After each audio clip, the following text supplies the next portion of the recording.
किसी जजीरे में एक निहायत अमीर शख्स रहता था जिसे शिकार का बहुत शौक था। शिकार पर जाते हुए रास्ते में एक गरीब टोकरी बनाने वाले की जमीन पड़ती थी जहां नरसिल उगे हुए थे। इस खेत की नाहमवारी और नरसिलों में से गुजरने की तकलीफ अमीर को बहुत नागवार महसूस होती थी। एक दिन उसने गरीब को बुलाकर हुक्म दिया, ये जमीन हमें दे दो। गरीब ने अदब से जवाब दिया, हुजूर, मेरी रोजी रोटी इसी जमीन से चलती है, मैं उसे बेच नहीं सकता। ये सुनकर अमीर गुस्से से बिफिर गया।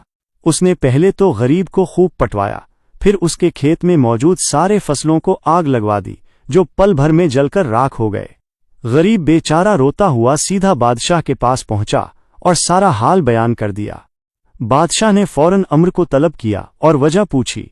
अम्र ने बड़े गुरूर से कहा, जी हाँ, मैंने सैजलील को इसलिए मारा और उसकी फसल जलवा दी कि उसने मेरे हुक्म की तामील नहीं की। बादशाह ये सुनकर सख्त नाराज हुआ और फरमाया, तुमने दौलत के झूठे गुरूर में एक बेगुनाह गरीब पर जुल्म किया है। तुम्हें मालूम होना चाहिए कि तुम्हारा परदादा भी कभी इसी गरीबी की जिंदगी गुजारता था, मगर हमारे घराने की बदौलत वो दौलतमंद बना। आज तुम इसी विरासत पर घुमंड कर रहे हो। मेरे नज़दीक ये गरीब इंसान तुमसे कहीं बेहतर है, क्योंकि ये अपने हुनर और मेहनत से रिस्क कमाता है।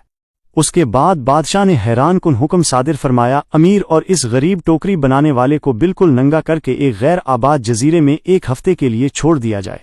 चुनाचे दोनों को एक ऐसे जजीरे में उतारा गया जहां जंगली लोग रहते थे। जंगलियों ने उन्हें देखते ही मारने की कोशिश की, मगर टोकरी बनाने वाले ने इशारों के जरिए हाथ जोड़कर उन्हें समझाया कि हम तुम्हारी खिदमत करेंगे। उसने फौरन नरसल लेकर एक खूबसूरत टोपी बनाई और एक जंगली के सर पर पहना दी। टोपी देखकर जंगली इतने खुश हुए कि रोज उसके पास टोपियां बनवाने के लिए जमा होने लगे। दूसरी तरफ नंगे अमीर की बुरी हालत हो गई। उसे टोपी बनाना नहीं आती थी, लिहाजा जंगली इसे मार मार कर बेहोश कर देते। आखिरकार अमीर ने जान से तंग आकर टोकरी बनाने वाले से इल्तिजा की, अगर तुम मुझे उन वहशियों से बचा लो तो मैं घर पहुंचते ही आधी जायदाद तुम्हारे नाम कर दूंगा।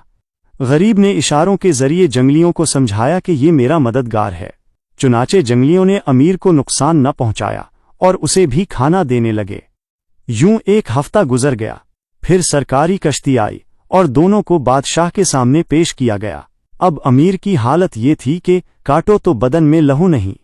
बादशाह ने पूरी रुदात सुनकर फरमाया, तुमने देख लिया कि दौलत का महल कितना नापायदार होता है। सिर्फ दौलत पर गुरूर करने वाला इंसान कितना नाआकबत अंदेश और नालायक है। असल दौलत हुनर है और मेहनत।